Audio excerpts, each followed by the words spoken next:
우리 하나님의 말씀 빌립보서 4장 2절 말씀 보시겠습니다.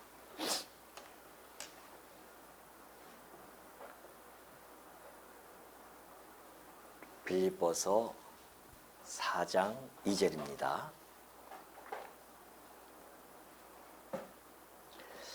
내가 유오디아를 권하고 순두개를 권하노니 주 안에서 같은 마음을 품으라.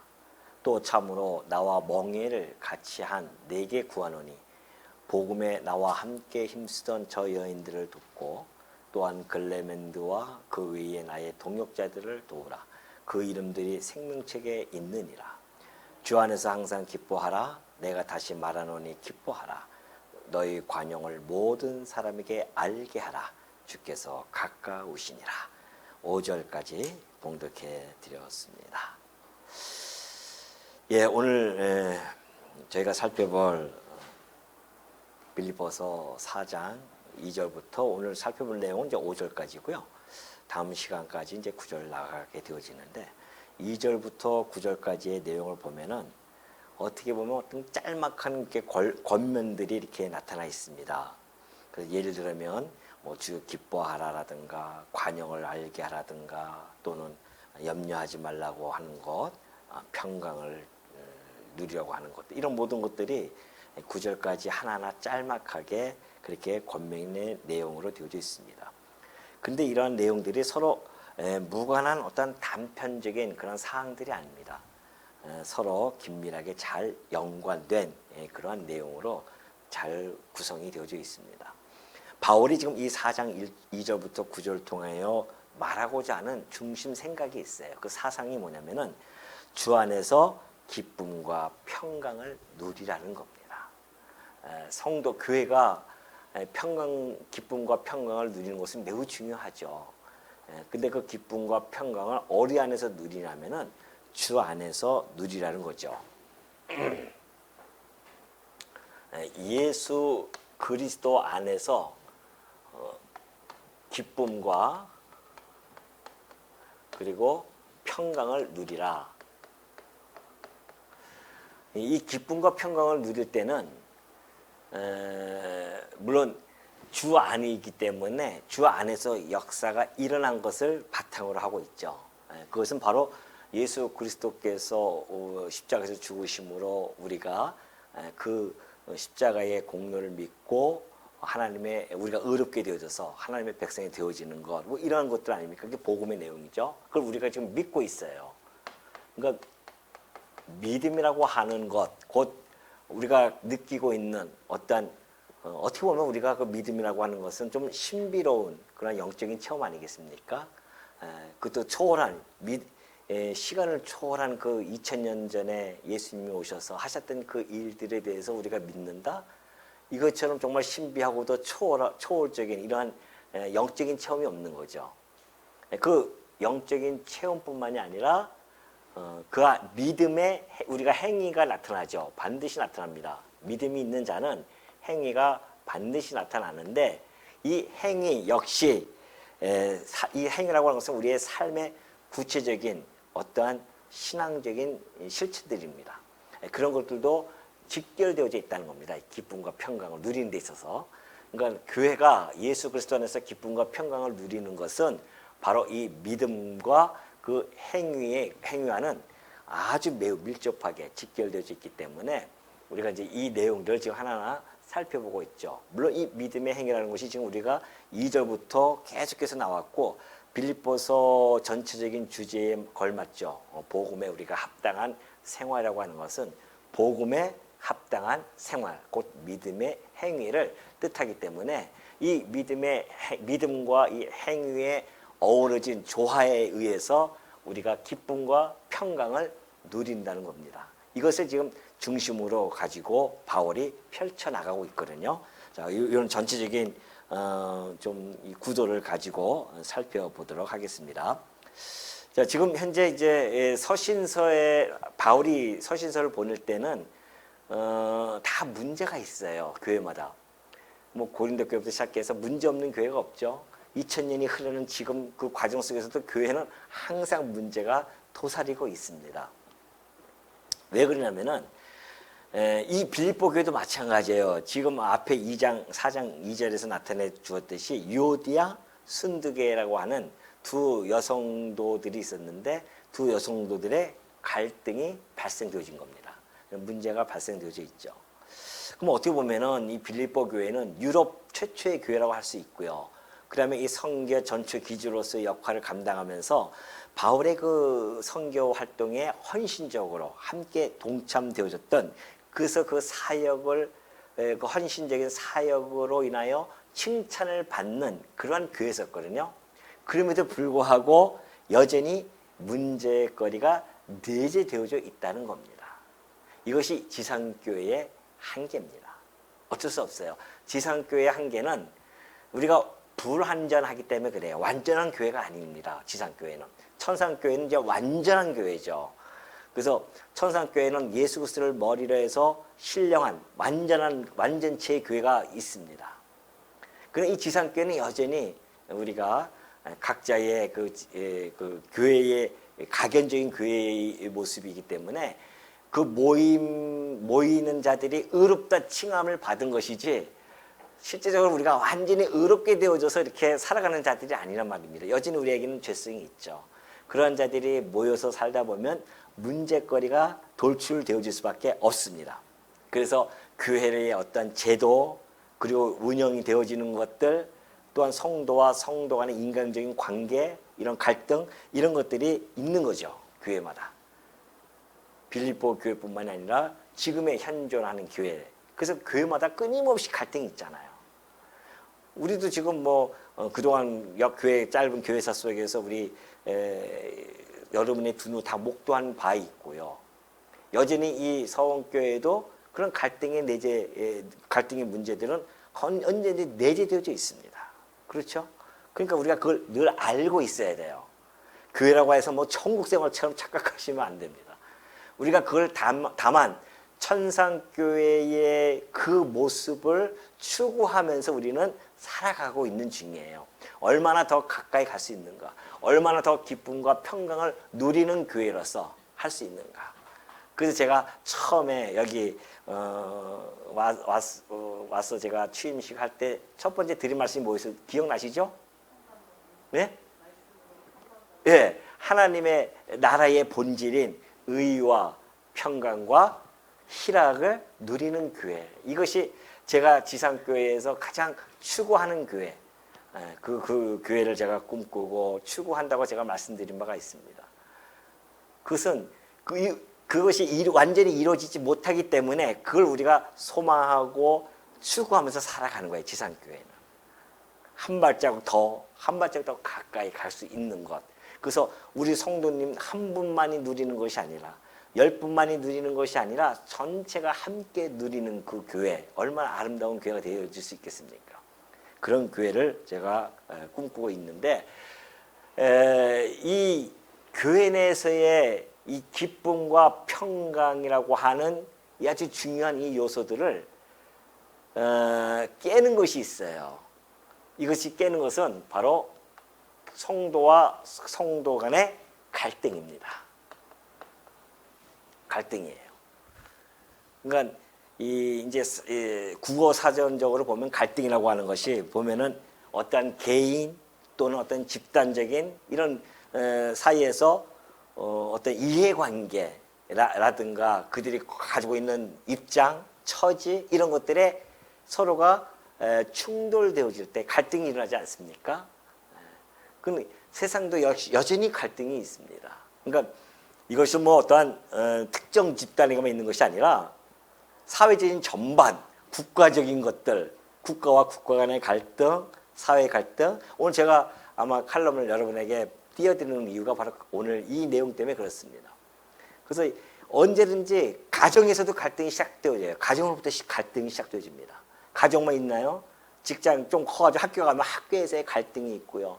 직장 동료 간의 갈등이 끝없이 갈등이 펼쳐집니다. 근데 우리 인간들은 그 갈등에 대한 것을 깊이 고찰하지 않아요. 그냥 주어지면 그냥 그런가 보다 하고 자기 멋대로 자기 그 가지고 있는 그 본성에 의해서 갈등을 풀어나가려고 하거나 아니면은 갈등을 해소하고자 하는 그걸로 뭐 위로를 얻고자 하는 이런 것들이 나타나지만 그럴수록 더욱 갈등은 일어날 수밖에 없죠. 갈등이란 그 글자 자체가 칡나무하고 등나무가 엉킨 거 아니겠어요? 계속 엉키고 풀어낼 수가 없어요. 교회 내에서도 여전히 그 갈등으로 인한 분쟁, 불화 이런 것들이 있는 거죠. 내재되어 있는 거죠. 이렇게 갈등이 나타나게 되어지는데 없을 수는 없는데 그러면 갈등이 이렇게 나타날 때 어떻게 되어져야 되는가 말이죠. 이 갈등의 근본적인 문제가 무엇이며 갈등을 어떻게 우리가 해소해야 될 것인가 이런 것들이 끊임없이 교회 내에서 연구가 되어져야 되고 성도님들이 그러한 것들에 대해서는 충분한 인식이 되어져 있어야만이 앞으로 우리 교회도 계속해서 가다 보면 여러 또 성도님들이 더 늘고 하다 보면 또 갈등의 소지들이 있거든요. 그럴 때에 어떻게 현명하게 지혜롭게 슬기롭게 그것을 해소해 나갈 것인가 이런 것들에 대한 문제들 이런 것들이 우리가 충분히 좀 인지를 해야 할 필요성이 있다라는 이야기입니다.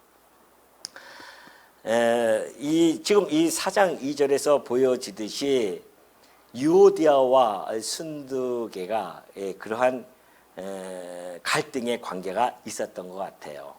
그래서 이 갈등에 대하여 화해와 일치의 원리를 바울은요 아주 간결하면서도 강력하게 그렇게 전달해 주고 있어요. 뭐 그냥 막 풀어서 설명해 줄 수도 있지만은 단 한 가지 그 가장 기본적인 원리만 딱 던져줬습니다.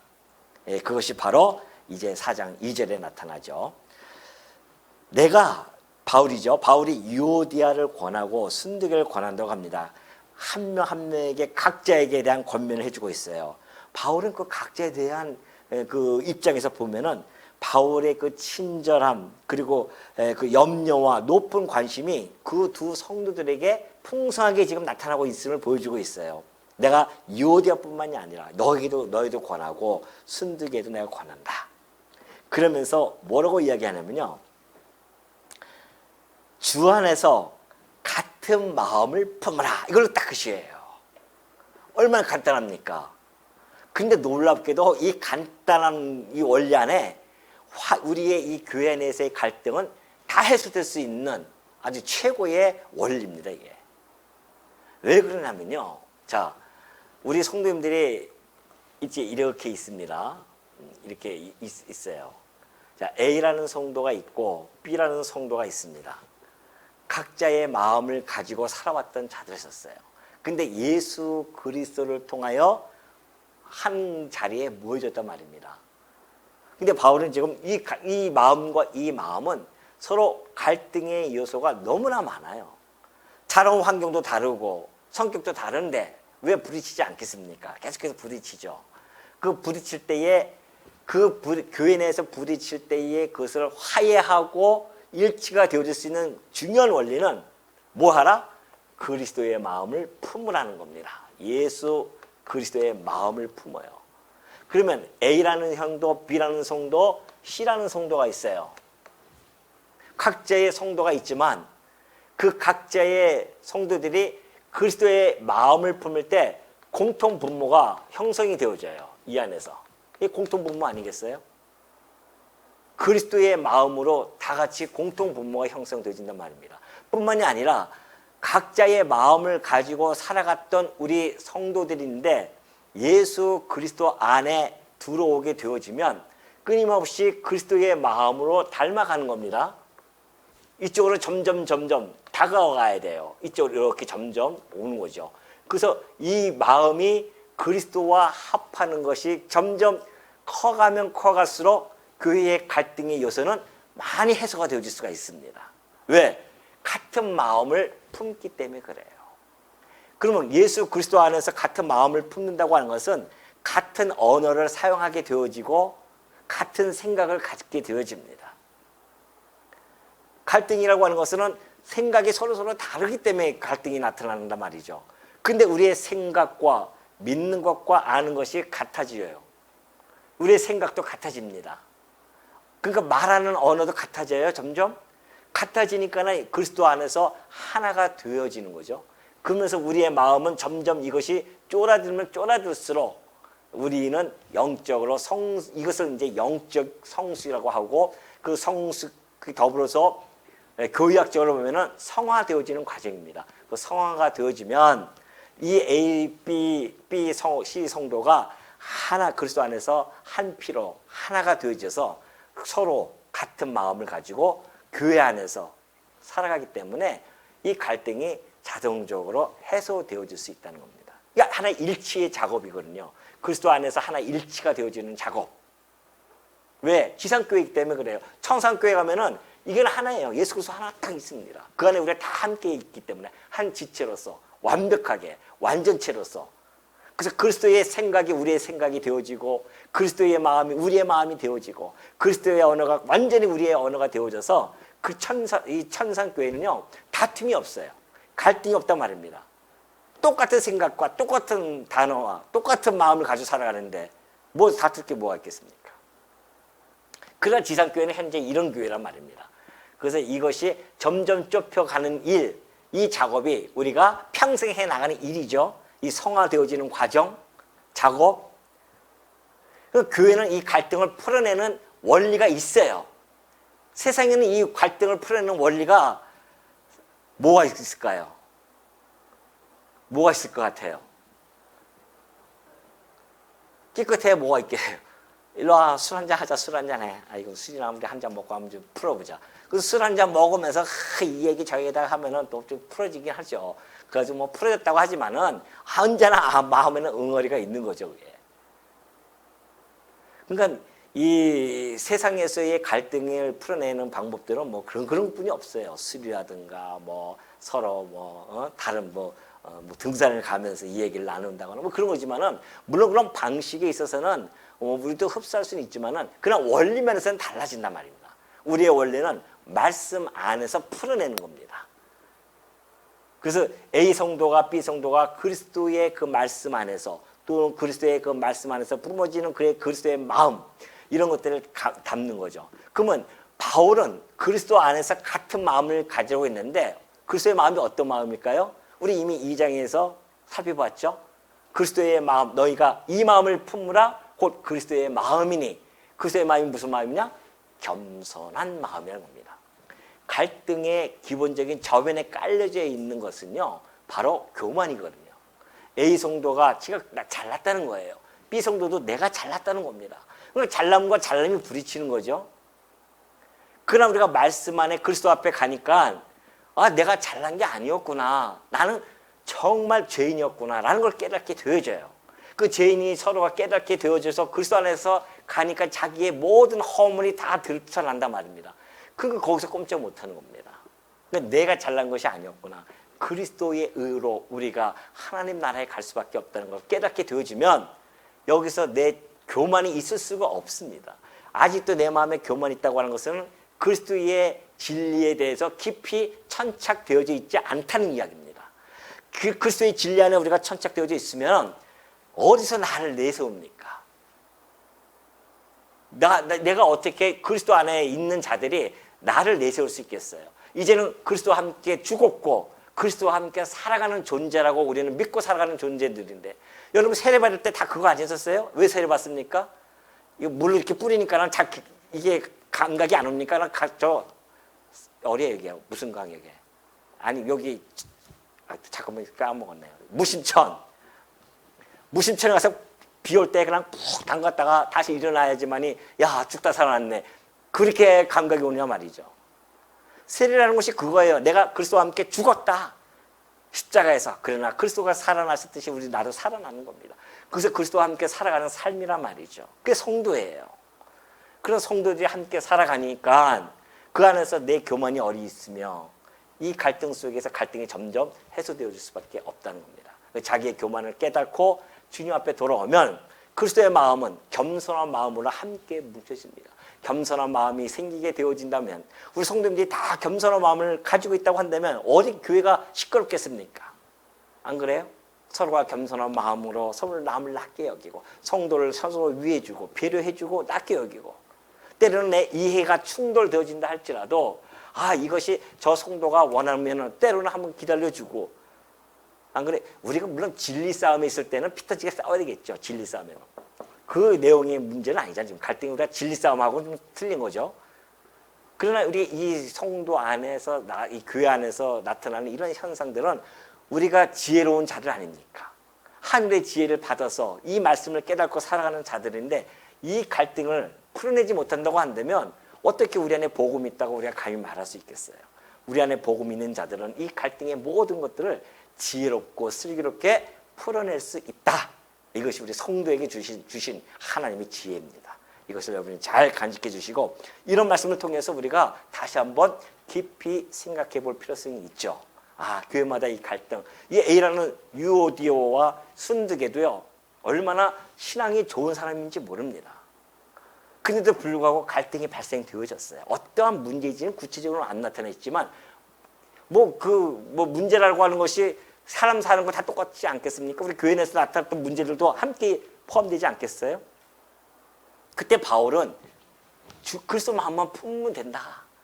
그리스도 주 안에서 같은 마음을 품으라. 그렇게 이야기를 지금 권면을 해주고 있습니다. 그래서 우리가 사실 미련해서 그렇지, 자, A 성도와 B 성도의 갈등이 있으면 A 성도가 B 성도를 미워하는 자체가 이건 참 미련한 짓입니다. 우리가 빨리 영적인 감각을 캐치하면은 지금 우리가 갈등을 하는 것은 이 안에 누가 개입이 되진 거예요. 예? 누가 개입됐어요? 사단이 개입된 거거든요. 사단은 끊임없이 불화를 갖다가 지금 조장하는 겁니다. 왜? 교회가 하나가 되어지면 안 되니까. 일치하는 걸 제일 싫어하는 것이 사단이에요. 뿔뿔이 흩어져 좀 제발 좀 나도 싸워가지고서는 그것이 사단이 기뻐하는 일인데 예수님께서 베드로를 왜 안 미워했는지 아십니까? 베드로가 주여 그리하지 마십시오 하니까 예수님께서 뭐라고 해요? 이 사단아 네 뒤로 물러가라 하잖아요. 사단을 욕하지 베드로를 욕하는 게 아니에요.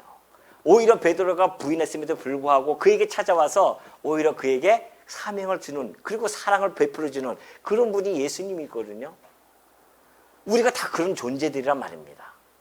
그러니까 여러분들이 A 성도가 하고 B 성도가 내가 갈등이 좀 있다고 해서 미워하고 저건 진짜 이러면은 이것은 우리가 이제 복음을 이게 제대로 이렇게 꽉 잘 부여잡지 못한 것이다. 잠시 놓칠 수가 있어요, 사실은. 우리 인간이니까 불완전하니까 놓칠 수는 있죠. 그러나 곧바로 우리가 회개하고 돌아설 수 있는 것은 우리 안에 성령께서 작동하기 때문에 그렇다는 것입니다. 그러니까 A, B 성도를 미워하는 것이 아니라 우리 이 안에서 역사했던 누구를? 사단을 미워하는 말입니다. 그게 지혜로운 거예요. 그러면 그 사단을 미워하게 되지만 A 성도와 B 성도를 미워할 필요가 있다 없다? 없어요. B 성도도 A 성도를 미워하지 않습니다. 다만 그 사단을 미워하고 경계하고 서로가 만약에 이 B 성도가 막 아나무인으로 막 한단 말입니다. 그것조차도 누가 지금 사단에게 사로잡혀서 하는 거니까 오히려 불쌍히 여기고 B 성도, 세상에서도 죄를 미워하되 뭘 미워하지 말라? 사람 미워하지 말라. 세상에서도 그 지혜도 그럴할지언데 하늘의 지혜를 가진 자들이 어떻게 성도와 성도, 피값으로 산 가장 고귀한 존귀한 그리스도의 지체를 미워할 수 있겠냐 말이죠. 그래서 미워하는 것이 아니라 그 안에 작동하는 사단을 미워하는 것, 이것이 우리의 지혜다. 그러면 A 성도와 B 성도는 서로 미워하는 마음이 없이 서로 사랑하는 마음은 계속해서 가지고 있을 수 있다는 것이죠. 하나님께서 이러한 갈등을 이렇게 사실은 내어버려 두는 경우가 참 많이 있거든요. 왜냐하면 우리에게 그 갈등을 통해서 이 갈등 너머에 있는 화해와 일치의 원리를 하나님이 준비해 놓고 사실은 갈등 속에 내어버려 두십니다. 교회가 그 갈등을 통해서 그리스도 안에서 다시 한번 깨닫게 되어지고, 그래서 그것을 뛰어넘어서 교회가 왜 화해를 하며 일치가 되어져야 되는가에 대해서 깊이 생각할 수 있는 시간을 주는 거거든요, 사실은. 그래서 오늘 제가 글을 썼듯이 그 갈등에 우리가 기독교적인 역사관을 투영해서 보면은 물론 그 과정은 고통스러워요. 고통스럽지만은 결과적으로 보면은 교회를 더욱 성숙시킬 수 있는 하나님의 그런 깊으신 섭리가 이 안에는 담겨져 있죠. 그래서 우리는 감히 갈등의 긍정성이라고 하는 그러한 것으로 받아들일 수 있는 것은 그렇다고 해서 갈등을 말하자. 그러면 긍정하다. 그런 건 또 아니잖아요. 우리가 로마서에서 살펴듯이 야 죄가 많은 곳에 은혜가 있다니까 더 죄를 짓자. 그런 미련한 자가 어딨겠습니까? 그러니까 우리가 이 갈등이라고 하는 것은 비록 안 생길 수는 없습니다. 앞으로도 분명히 생길 겁니다. 생겨도 어떻게 하나? 지혜롭게 이것을 우리가 말씀으로 펼쳐나가 그것을 뛰어넘고 결국은 이 교회가 화해와 일치가 되어져서 더욱 성숙되어진 교회로 일치월장할 수 있는 계기로 삼을 수는 있다. 이것이 성도가 가지고 있는 지혜의 모습이라는 걸 결코 잊지 마시라는 겁니다. 자, 그러면서 이제 부탁을 하고요. 권면을 하고 나서 부탁을 합니다. 또 참으로 나와 멍에를 같이 한 네게 구하노니 복음에 나와 함께 힘쓰던 저 여인들을 돕고 또한 글레멘드와 그 외에 나의 동역자들을 도우라. 그 이름들이 생명책에 있느니라. 어떻게 보면은 지금 이 참으로 나와 멍에를 같이 한 네게 해요. 그러니까 바울과 멍에를 같이 한 성도가 있어요. 그 지도자급 되는 것 같아요. 왜? 멍에를 같이 했다고 하는 것은 멍에라고 하는 것은 소멍에를 이제 쓰잖아요. 그 소가 멍에를 쓰고 일을 합니다. 근데 각자 소들이 멍에를 각자 쓰고 일하는 분량이 있어요. 그러면 만약에 A라는 소가 있어요. A라는 소가 있고 B라는 소가 있는데 이 소가 멍에를 쓰고 일하는데 그 역량이 한 5가 나와요. 그럼 B라는 소도 5가 나와. 그러면 두 소를 통해서 취할 수 있는 역량은 뭐예요? 10이에요. 그러나 이 두 소를 함께 멍에를 내버리면요. 이 10이라는 역량보다도 수배가 나온대요. 나는 뭐 의랴의랴 소를 안 물어봤지만은 그렇다고 한다고 해요. 그러니까 시너지 효과가 벌어지는 것이죠. 그래서 30배 몇 배가 한다고 하니까 뭐 30배가 될 수도 있어요. 그만큼 멍에를 함께 맨다고 하는 것은 그렇게 중요합니다. 제가 늘 여러분이 우리 성도님들에게 강조하는 것은 함께 해야 된다. 교회는 한두 사람으로 끌어가는 것이 아니라는 겁니다. 함께 하는 거예요. 될 수 있는 대로 전체 함께. 그 교회가 함께 해야만이 시너지 효과가 어마어마하게 납니다. 그러니까 한 명 특출한 사람이 한 분, 두 분이 나타나서 교회를 맨 처음에 이제 개척할 때는 그럴 수도 있어요. 그러나 이 교회가 점점 성숙해지면 이제는 한 명, 두 명이 아니라 3명, 4명, 5명, 6명이 함께 그 짐을 지면서 해 나가는 거예요. 그래야 교회가 든든하게 서갈 수가 있다는 것이죠. 그러니까 지금 이 바울도 그래요. 나와 멍에를 같이 했다. 그래서 함께 멍에를 맺다고 하는 것은 그와 바울의 그 선교 사역을 도와주는데 때로는 음식으로 제공하는 자들도 있고 거처를 제공하는 자들도 있을 것이며 서신을 대필해서 쓰고 서신을 대신해서 전달해 주는 자들도 있을 것이고 바울이 수감하는 중에 돌보는 자들도 있잖아요. 그리고 뭐 선교에 직접적으로 동참하시는 분들도 있고 이렇게 바울 주변에는 하나님께 붙여주신 같은 멍에를 함께하는 그 사역자, 동역자들을 많이 붙여줬기 때문에 저 유럽이 저렇게 복음화가 되어졌고 오늘 이 한국 땅까지 복음이 전달된 거 아니겠어요? 그것이 바로 하나님이 해나가신 섭리입니다. 그러니까 바울도 지금 나와 멍에를 같이 한 사람이 누군지는 확실히 안 나타나요. 그분이 있어야 했던 지도자급이에요. 그러니까 멍에를 같이 했다고 하니까 지도자급인데 여기서 이제 3절은 좀 해석이 좀 달리 해야 됩니다. 복음에 나와 함께 힘쓰던 저 여인들을 돕고 또한 글레멘드 그리고 나의 동역자를 도우라. 그러니까 이걸 분산시켜서 도우라고 그렇게 오해를 할 수가 있는데 사실 이 3절의 해석을 많은 주석자들은 동일하게 어떻게 이야기하냐면은 자 이렇게 설명해 주고 있어요. 내게 구하노니 복음에 나와 함께 힘쓰던 글레멘드가 있어요. 그리고 동역자들이 있고 그리고 여인들이 있단 말입니다. 그 여인들이 있는데 그 여인들 그게 아니라 나와 바울과 그리고 글레멘드와 나의 동역자들을 도와주었던 저 부녀들이 있었어요. 무슨 얘기인지 알겠죠? 요디아와 순드게가요. 바울과 글레멘드 다 동역자들이에요. 지도자급들이죠. 바울과 글레멘드 그리고 또 바울의 동역자들을 도와줬던 자들이 있었어요. 그러니까 신앙적으로 많이 성숙한 분들이에요, 사실은. 많이 성숙하고 교회를 위해서 헌신했던, 수고와 헌신했던 분들이 있었어요. 근데 갈등이 일어난 거란 말입니다. 그러한 분, 그렇게 도와주던 분들인데 갈등이 있으니까 너 그 지도자니까 가서 어떻게 해라? 뭐 해줘라? 도와줘라. 뭘? 도와주는 게 뭡니까? 풀어줘라, 이걸. 갈등, 이거지 뭐, 이 갈등을 풀어내라는 것이죠.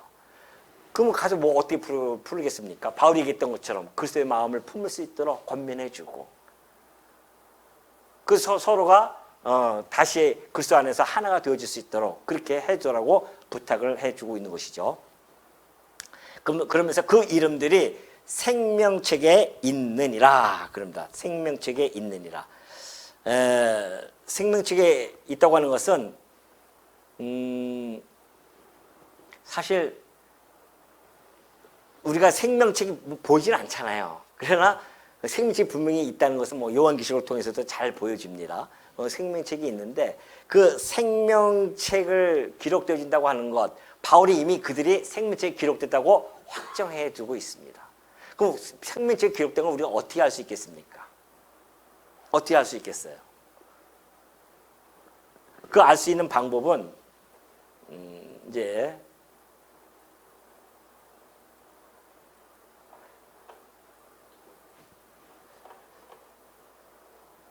제가 요거는 아까 제가 그런 지나갔고요. 요겁니다. 에베소서 5장 8절 한번 보겠어요. 에베소서 5장 8절 보면 너희가 전에는 어둠이더니 이제는 주 안에서 빛이라 빛의 자녀처럼 행하라. 빛의 열매는 모든 착함과 의로움과 진실함에 있느니라.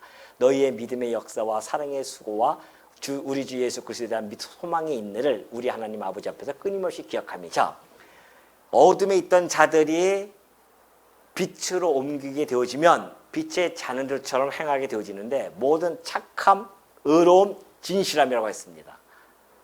그러니까 우리가 교회 우리 성도님들이 착함과 의로움과 진실함의 빛의 열매를 내면 빛 안에 있는 빛의 자녀들의 모습으로 나타나는 겁니다.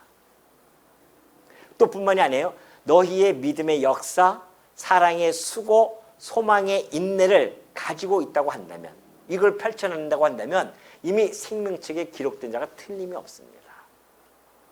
오늘 성도님들이, 우리 여러분들이 다 생명책에 기록되어졌는데 내가 안 봤는데 어떻게 믿습니까? 여러분의 삶의 모습에서 그것이 확증이 되어져 가고 있는 중입니다. 말씀을 사모하여, 아니 생명책에 기록되어지지 않은 사람이 어떻게 이 말씀을 사모할 수 있겠으며, 이 말씀 안에서 그리스도 안에서 어떻게 삶을 우리가 살아갈 수 있겠어요? 어떻게 우리가 사랑의 수고 하면서 살아갈 수 있겠냔 말이죠. 여러분들 정말 열심히 밖에 나가서 온갖 소리 다 들으면서 돈을 벌지 않습니까? 근데 그 아낌없이 연보한다? 그거 보통 일이 아닙니다. 여러분이 주일날 밥하는 거 그냥 쉽게 우리가 밥을 맛있게 먹지만은 그 밥하는 거, 그 사랑의 수고도 그게 얼마나 큰 봉사입니까? 그런 모든 것들이 이런 사랑의 수고거든요.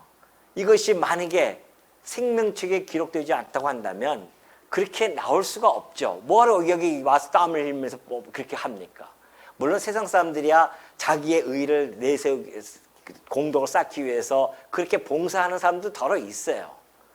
그러나 교회는 뭐 자기 공덕을 쌓는 것도 아니고 그냥 하나님의 말씀에 감동이 되어져서 기뻐서 사랑의 믿음의 역사가 일어나지고 사랑의 수고가 나타나고 소망을 가지고 인내하는 모습들, 이런 것들 아니겠어요? 이런 것들이 바로 빛의 자녀들로, 빛의 열매로 나타나는 것들입니다. 이것이 바로 생명책에 기록된 그런 모습이죠. 그렇기 때문에 요한계시록 3장 5절 보면요, 이기는 자는 이와 같이 흰옷을 입을 것이요 내가 그 이름을 생명책에서 결코 지우지 아니하고 그 이름을 내 아버지 앞과 그의 천사들 앞에서 시인하리라 그래요. 이기는 자, 우리는 최후 승리가 보장되어져 있습니다. 그래서 우리는 반드시 이겨요. 그 이긴 자들은 흰옷을 입힐 뿐만이 아니라 생명책에서 결코 지우지 않는다고 했습니다. 아니 호족에서는요, 호족은 우리가 물론 잘 그렇지도 않지만 하도 자식들이 속썩이면 뭐라고 합니까? 이 저 호족에서 팥버린다 내가. 그런 이야기도 많이 하지만은 세상 호적에서는 그렇게 죽음은 지워져 버려요. 세상 호적은. 그러나 하늘의 호적은요, 영원히 지워지지 않는 이름입니다. 거기 한번 기록되어지면.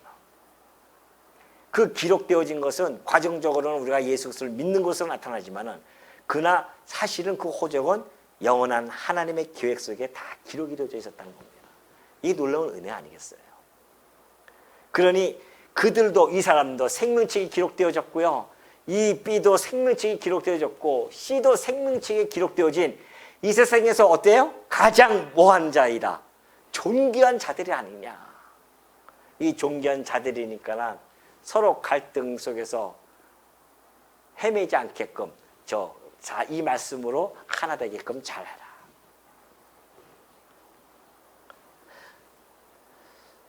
우리 성도님들은 워낙 지혜로우셔가지고서는 제가 굳이 개입을 안 해도 그냥 다 갈등들을 해소할 수 있는 그런 능력들이 있으시더라고요. 저는 그게 너무 감사하죠, 제가. 자, 그러면서 4절 넘어갑니다. 주 안에서 항상 기뻐하라. 내가 다시 말하노니 기뻐하라.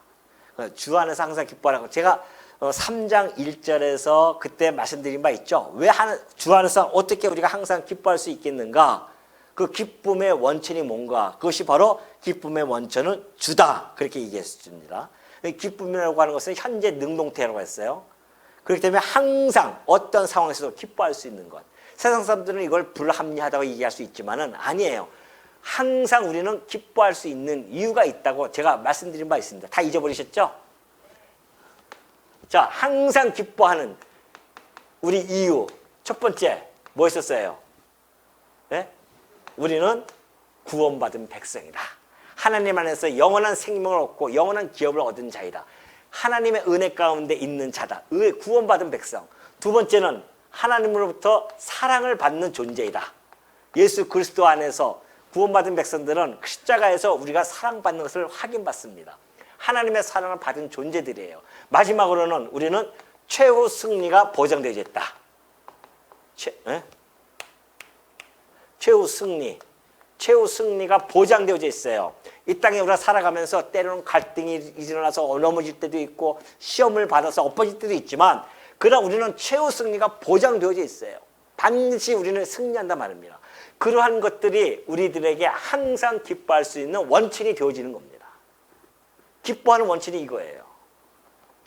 그렇기 때문에 이것은 불변한 겁니다. 변하지 않아요. 하나님 우리에게 구원해 주신 것 불변합니다. 하나님이 우리에게 사랑을 하는 것 불변합니다. 최후 승리 불변해요. 변하지 않는 것을 우리는 간직한 자들이에요. 그래서 기쁜 겁니다. 어떤 우리 세상적인 환경과 조건 때문에 기쁨이 아니에요. 그것은 잠시 왔다 사라질 기쁨들입니다. 그러나 우리 성도들이 가지고 있는 기쁨은 영원한 기쁨입니다. 이걸 우리가 간직하고 있는 자들인데 왜 못 누리나 말이죠. 그 기쁨을. 세상에서 어려움이 오고 힘들게 오고 짜증 부리고 막 불만이 오고 불평이 온다 할지라도 그것들이 우리의 기쁨을 덮을 수 없다는 겁니다. 그만큼 우리의 기쁨의 이 힘은 어마어마한 거예요. 근데도 우리는 이 기쁨을 자꾸 잊어버리니까 세상에 오는 근심 걱정으로 기쁨을 도둑맞는단 말이죠. 그런 거 아닙니다. 우리는 바로 이 기쁨 안에서 살아간다. 그것을 잘 보여주고 있죠. 그래서 우리가 세상을 살아가면서 때로는 공고함을 맞을 때도 있습니다. 공고함도 있어요. 그러나 공고함과 형통함을 겸해 주시는 하나님이시기 때문에 그 공고함과 형통함을 통해서 하나님의 목적, 즉 뭐예요? 하나님의 궁극적 선을 이루어 가시기 때문에 그 궁극적 선은 하나님의 선이기 때문에 우리가 얼마나 기쁨입니까? 그 안에서 우리가 기쁨과 평강을 누릴 수 있다는 겁니다.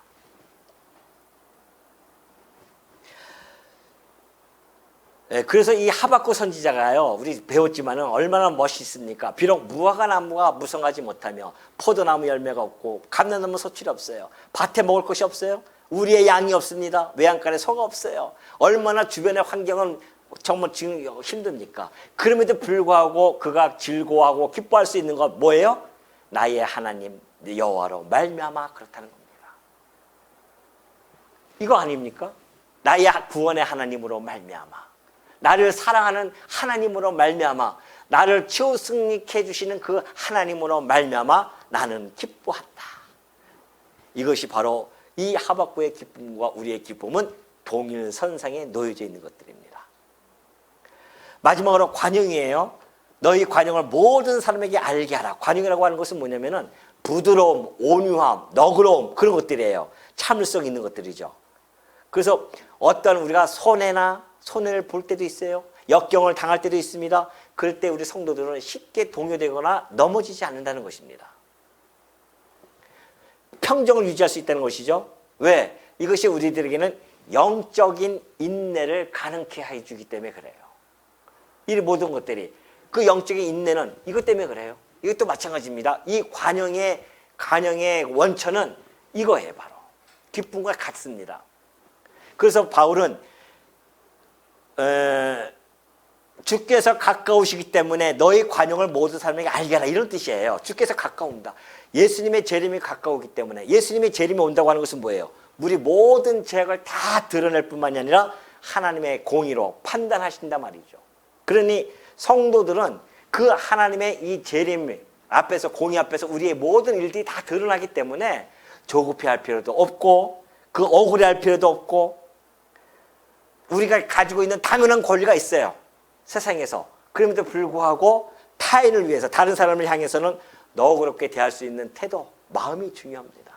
예수 믿는다고 하면서 그냥 악착같이 옆에 사람과 싸우고 한 채 양보도 없이 그렇게 만약에 살아간다고 한다면 정말 우리가 하늘의 시민권을 가진 자로서 땅의 시민권과 싸운다고 하는 것은 좀 우리가 너무 뭐랄까 좀 창피하죠.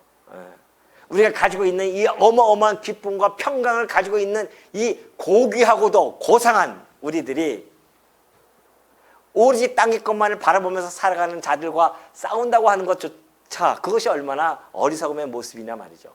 그 바울은 그런 거 아니다고 성도는.